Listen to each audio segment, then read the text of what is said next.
तो स्वागत है मेरे सोशल मीडिया प्लेटफॉर्म पर एक बार फिर से दोस्तों आपका। तो आज मैं बताने वाला हूँ एक NSAID दवा के बारे में जो कि बहुत ही इफेक्टिव पेन किलर है और जिसका नाम है इंडोमेथासिन। दोस्तों इंडोमेथासिन एक NSAID दवा है, एनसेड्स दवा है जो कि पेन किलर जैसे आर्थराइटिस वगैरह में, जोड़ों के दर्द में, फीवर में, पेन में काम आता है। तो ये एक पोटेंशियल एनाल्जेसिक होता है और ये एंटीपायरेटिक यानी दर्द दूर करने में और एंटीपायरेटिक यानी फीवर दूर करने में, बुखार में भी इस्तेमाल किया जाता है। और ये एक एंटी इंफ्लामेटरी एजेंट भी होता है जो कि किसी भी जॉइंट के बीच में इन्फ्लामेशन होने की वजह से जो स्वेलन हो जाता है उसको इन्फ्लामेशन को कम कर देता है। यानी मोटा मोटा ये समझे तो ये जोड़ों के दर्द के लिए, पेन के लिए और बुखार के लिए बहुत ही अच्छी और असरदार दवा होती है इंडोमेथासिन। इसका फार्माकोलॉजिकल एक्शन क्या क्या होता है तो आइए समझते हैं।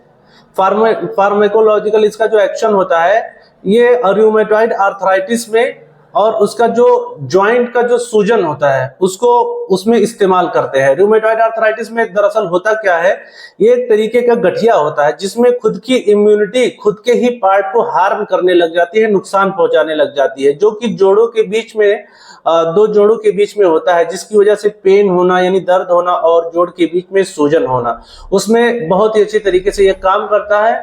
ये क्विक रिलीफ करता है, पेन में बहुत जल्दी असर करता है, 1 से 2 घंटे के अंदर पेन खत्म कर देता है और जो जॉइंट के बीच की जो स्वेलिंग है उसको खत्म कर देती है फटाक से।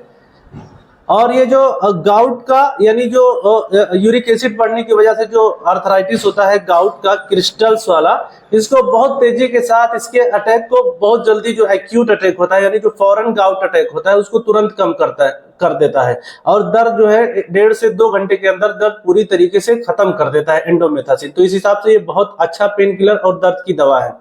अब एडवर्स रिएक्शन देखते हैं, इसका साइड इफेक्ट क्या होता है, किसमें नहीं देना है, किन पेशेंट में। आइए तो इंडोमेथासिन के बारे में जानते हैं।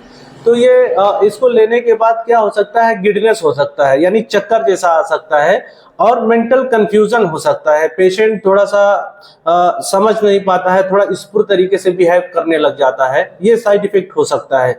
ब्लरिंग ऑफ विजन यानी पेशेंट को थोड़ा सा धुंधला दिखाई देना, जिसकी वजह से इंडोमेथासिन लेने के बाद पेशेंट को एहतियात में बताया जाता है कि आप ड्राइविंग ना करें, आपको चक्कर आ सकता है, आपको धुंधला दिख सकता है, आपके साथ एक्सीडेंट हो सकता है।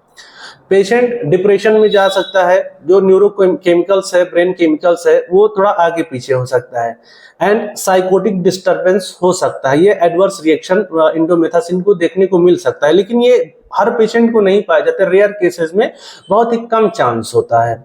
और जो जनरली होता है, जो मोटा मोटा जो साइड इफेक्ट होता है, जो आम तरीके से होता है, जैसे नौशिया होना, चक्कर होना, वोमिटिंग, उल्टी जैसा होना और डिस्पेप्सिया यानी बहुत ज्यादा एसिडिटी बनना, डायरिया होना, पेट खराब होना, स्किन रैशेस, ददोड़े आ जाना, लीवर सेल डैमेज करना या बॉडी में सूजन पैदा कर देता है, जो कि ग्लोमेरुलो फिल्ट्रेशन रेट यानी गुर्दे की जो छानने की जो क्षमता होती है उसको कम कर देता है, जिसकी वजह से बॉडी में सूजन आ जाती है।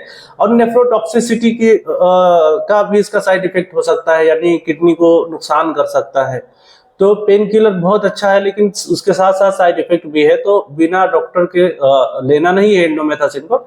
इसका जो डोज होता है वो 50 से 150 मिलीग्राम डिवाइडेड डोज में ले सकते हैं। 75 mg का भी आता है, OD RBD डोज में इसको इस्तेमाल कर सकते हैं। बहुत ही अच्छा इंडोमेथासिन, बहुत ही अच्छा पेन किलर होता है। तो डॉक्टर के एडवाइस से ही, अगर मेरा चैनल आपको पसंद आया तो प्लीज प्लीज प्लीज सब्सक्राइब करें मेरे यूट्यूब चैनल को और मेरे फेसबुक पेज को फॉलो करें और मेरे ट्विटर को फॉलो करें और मुझे प्रोत्साहन दें।